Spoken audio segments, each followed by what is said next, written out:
Bon, arrête-t-elle avec une belle petite cérémonie pour honorer la paix et la mémoire, crier des slogans et semer le chaos, voilà. Enfin, le chaos, bon, c'est vrai que c'est un peu fort, hein, c'est un peu fort de mots, mais voilà, c'est perturber plutôt une cérémonie commémorative. Bah ouais, c'est triste, hein, mais bon, nous en sommes là, hein. Et tout le temps, Free Palestine, tout le temps la même chose, hein, tu sais bien. Allez, direction Twitous, petite news actu du soir. Commençons, petit like et commentaire pour le soutien, la force et le référencement. Si j'en ai assez de ces personnes, j'en peux plus. Scandale à Lyon, une militante de gauche pro-palestinienne perturbe les commémorations du 8 mai 1945. Bon allez, c'est 9 secondes où on va devoir prendre rendez-vous chez l'ORL car nous allons choper le cancer. Écoutons ça. Criminels, votre silencieux, vous êtes des complices d'un génocide. Comment ça va? Vous parlez d'histoire du génocide? Criminels. Je suis fatigué. Pose un peu ta pancarte à la con et je sais pas, tu pourrais peut-être te la foutre dans le fion, hein. Ouais, si tu veux libérer Gaza, eh bien, va plutôt au front. Mais là, pour tous les libérer, honnêtement, il va falloir autre chose, hein, que le physique de ses idées. Ouais, je sais, ça a rimé et tout, et je l'ai sorti comme d'hab, hein, comme ma carte, mon va-tout. Hein, la politique de la victimisation. Ouais, c'était une belle pro. Mais bon, c'est parce que... Non, je ne suis pas un pro. Allez, suivant, on a quoi? C'est la France. Et si vous importez le tiers-monde, vous deviendrez le tiers-monde. Mais attends, pour en revenir à ça, arrêtez de nous péter les broubignoles avec votre Free Palestine. Et oui, Free Palestine, c'est bien, hein. Allez sur place pour les aider, ça sera vachement mieux.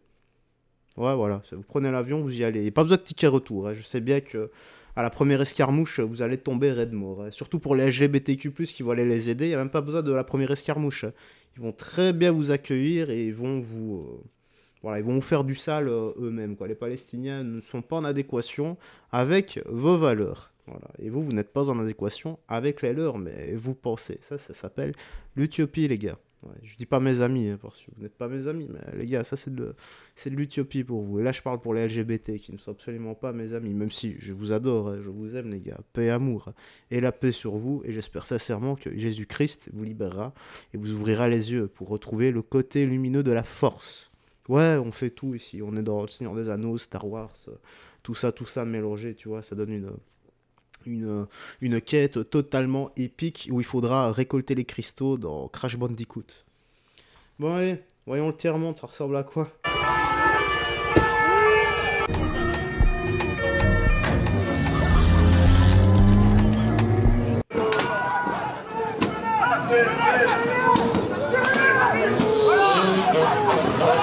Lui il parle pas chinois.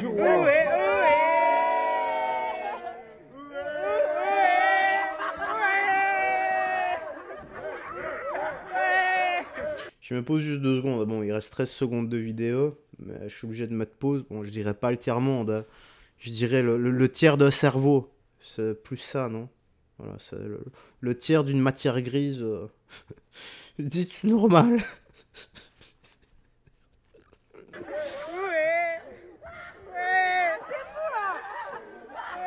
Encore, remonte. Saute.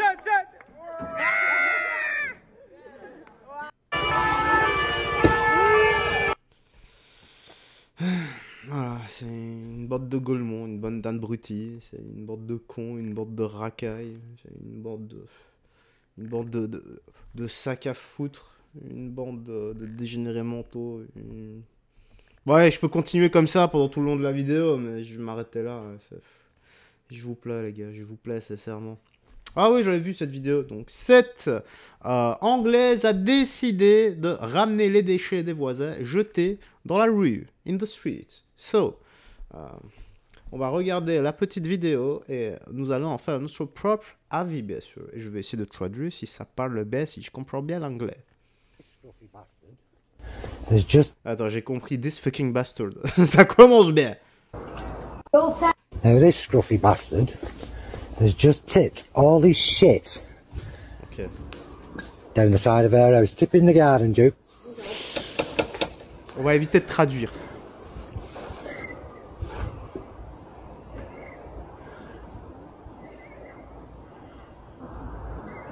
Bon, ça aurait pu être tellement troll parce que c'est le numéro 86. Si c'était 88, tu vois, c'était la 8e lettre de l'alphabet, donc HH, ce qui rappelle le petit moustachu, tu vois.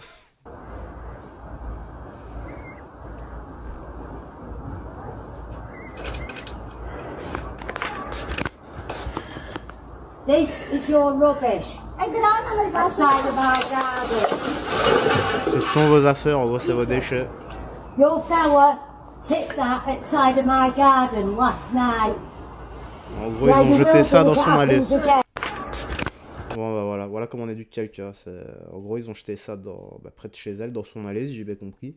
Voilà. Je sais pas s'il y en a certainement qui parlent mieux que moi dans anglais. Mais j'arrive pas à distinguer tous les mots proprement, donc... Your fella tipped that outside of my garden last night. Ah, dans son jardin. Yeah, you will be if it happens again. Bon, elle a quand même été gentille, elle les a pas jetés à l'intérieur. Hein. Donc voilà, c'est toujours ça. Hein. Bah, voilà. Ah, bah ouais, quand il y a des porcs comme ça, malheureusement, faut les éduquer. Hein. Alors, on a quoi? Paris, dans le 75. Voilà, on va... Remonte, on va te prendre, en gros, remonte le joueur de football du Bayern Munich, Sacha Boey, natif de Montreuil dans le 93, a été menacé par des individus alors qu'il tentait de récupérer sa casquette dérobée quelques instants auparavant par un voleur.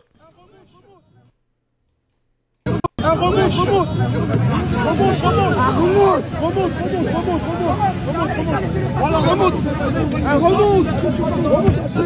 on va presser. On accélère. Les gars, vous nous laissez casser. Il est bloqué. Un remonte.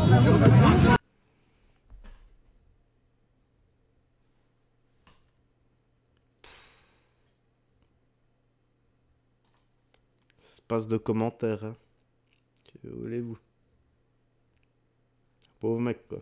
Qui doit se coltiner des cons pareils. Hein. Ouais. Alors, un jeune de 15 ans est mort au travail. Au travail? What the fuck? Et aucun média n'en parle. Mort dans la différence générale. C'est que ça? C'est quoi cette histoire de barge là? Un jeune de 15 ans qui est mort au travail et personne n'en parle. Il s'appelait Lorenzo, il était en apprentissage dans le BTP et il est décédé sur le chantier sur lequel il travaillait. Ah. Déjà, je voulais en parler pour apporter tout mon soutien à sa famille et à ses proches, mais aussi parce que je trouve scandaleux qu'on n'aborde jamais cette violence-là dans la société qui est la violence du travail. Par exemple, vous saviez, vous, qu'il y a eu près de 80 morts en 2025 qui sont des morts au travail? Et encore, en réalité, ces chiffres-là, ils sont faussés parce qu'ils comptabilisent pas, par exemple, toutes les personnes qui partent à la retraite et qui décèdent 2 mois plus tard du fait des conditions de travail pourries dans lesquelles ils ont travaillé toute leur vie. Ils comptabilisent pas les personnes qui finissent par se donner la mort parce qu'il y a une telle pression hiérarchique, parce qu'il y a des burn-out, etc., etc. Et moi, ce que je trouve ouf, c'est qu'il y a un jeune de 15 ans qui décède sur son lieu de travail et c'est pas en train de faire la une des plateaux télé. On n'est pas en train de s'interroger sur c'est quoi les conditions de travail des jeunes en apprentissage, c'est quoi les conditions de travail dans le BTP. La réalité, c'est qu'il y a une telle impunité patronale quand ce type de drame arrive que nous-mêmes, on a fini par normaliser que, bah ouais, ça arrive qu'il y ait des gens qui meurent au travail. Pour vous donner un exemple, à la raffinerie Total Normandie en 2019, il y a un ouvrier d'une entreprise sous-traitante qui a fait une chute mortelle de 8 mètres de haut. Après ça, il y a une enquête qui a été ouverte et qui a montré de nombreux manquements de la part de Total, notamment en termes de prévention, et l'entreprise, elle a été poursuivie en justice pour homicide involontaire, et déjà ça, c'est hyper rare. Et même dans le cas où il y a un procès, quand on se rend compte ce que risque vraiment Total, on voit la supercherie parce que l'amende maximale qu'il pourrait avoir, elle correspond à environ 4 heures de production pour l'entreprise. Donc autrement dit, quand il y a des gens qui perdent un membre de leur famille, des proches qui perdent un autre proche, eux, ils perdent 4 heures de production. Autrement dit, c'est rien pour eux. Parce que la réalité, eux, ils en ont rien à foutre que des normes de sécurité, des conditions de travail, dignes, pas dignes, etc. Eux, ils veulent juste leur profit. Et pour ça, ils sont prêts à mettre en péril nos vies à nous. Ouais, un peu, oui. Oui, ça se comprend, pauvre garçon.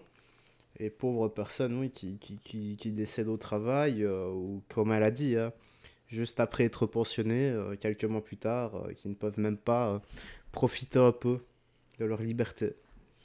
Voilà, le travail, c'est de l'esclavage moderne.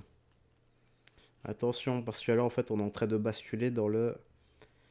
Non pas travailler pour vivre, mais l'inverse, vivre pour travailler. C'est triste, hein. C'est triste. Ah, que dire? Je ne sais pas. Je ne sais pas.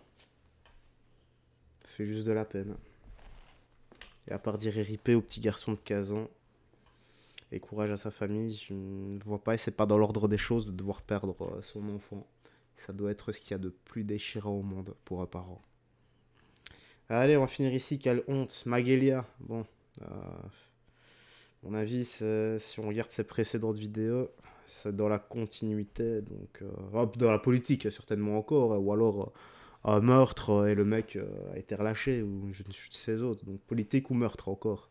J'ai pas les mots, hein. Je pensais pas voir ça un jour dans notre pays. Hein. Mes impôts, nos impôts, mes thunes, en fait, vont payer à bouffer à un ancien chef d'Al-Qaïda, un ancien terroriste, quoi. Politique. Non, mais c'est la fête du slip. En fait, le mec est accueilli en grande pompe parce qu'il nous sert de président, alors que le mec est en train de faire des exactions à l'heure actuelle, hein, sur les chrétiens d'Orient, etc. Il a participé quand même à des actes de torture. Enfin, voilà, il y a eu plein de choses. Hein. Je vous laisse vous renseigner sur son petit pédigré à celui-là. Voilà. Hein, il vient quand même dans le pays du Bataclan, dans le pays de l'hypercachère, dans le pays où il y a plus de 300 personnes qui sont mortes d'actes terroro-islamistes, Al-Qaïda, tout le bordel. Hein, voilà. Non, mais moi, j'ai même plus les mots, en fait, à quel point notre président nous prend pour des cons, à quel point le respect est mort, en fait. Je sais pas, c'est quoi le problème là? C'est quoi? C'est de la provocation? Le but c'est quoi? Non mais le but, Mag, c'est de renforcer les liens entre la Syrie, la France, etc. Alors moi, je veux juste savoir, non, parce qu'il y en a qui vont dire oui, mais le président actuel, il a changé, il est plus comme ça. Alors moi j'ai juste une question, parce que si la Syrie aujourd'hui ne craint plus, visiblement c'est devenu un pays soi-disant à nouveau démocratique, etc., où il peut faire bon vivre. Bon, il y a quand même des étudiants qui se sont fait balancer du haut d'immeubles par ce mec. Bon, bref, je vous laisse regarder son petit pédigré. Moi, je me suis renseignée, ça fait flipper. Bon, bref. Maintenant que la Syrie est soi-disant bien, pourquoi on renvoie pas les Syriens qui étaient chez nous? Ils étaient chez nous parce que dans leur pays ça craignait. Donc maintenant ça craint plus. À ce moment-là, ils retournent chez eux. Je veux dire, si ça craint plus dans leur pays, y a aucun souci, quoi. Donc moi, je vous jure, j'ai plus les mots. Je suis sidérée de me dire qu'on va recevoir en grande pompe ce type. Je flippe, hein, je vous jure, c'est lunaire. Moi, toutes mes pensées vont avant tout aller aux familles. Oui, aux familles de victimes de toutes ces personnes-là. À toutes ces familles qui ont perdu des gens qu'ils aimaient à cause de ces pourritures, qui ont dans leur tête des espèces de façons de penser où il n'y a qu'eux qui ont raison, etc. Et on reçoit le mec... J'irai même pas... Oh, il reste 8 secondes. Vas-y, je vais le mettre. Qui a validé tout ça. Franchement, c'est flippant. J'irai même pas jusqu'à la façon de penser qu'il y a que qui ont raison. Non. C'est putain d'endoctrinement, là. C'est comment tu peux te dire que en tuant des gens, tu fais la volonté de Dieu. Comment tu peux te dire en sacrifiant ma vie, en les tuant, en les sacrifiant eux et en me faisant tuer moi par après, eh bien, je meurs en tant que héros aux yeux de mon Dieu. Je sais pas. Hein. Où est la paix, où est l'amour là-dedans? En tirant des balles comme ça sur des innocents, en se faisant péter. Où est la paix et l'amour? Il y en a pas. Hein. Voilà, vous pouvez chercher, vous pouvez me dire tous les arguments que vous voulez. Il n'y a pas de paix, il n'y a pas d'amour. Quand tu tues quelqu'un comme ça gratuitement. La seule chose qui est autorisée dans un meurtre, on va dire, mais qui n'en est pas, à mes yeux, c'est de la légitime défense. Là, oui. Là, avec des circonstances atténuantes. Mais comme ça, réfléchir, tuer des gens comme ça, des centaines de gens.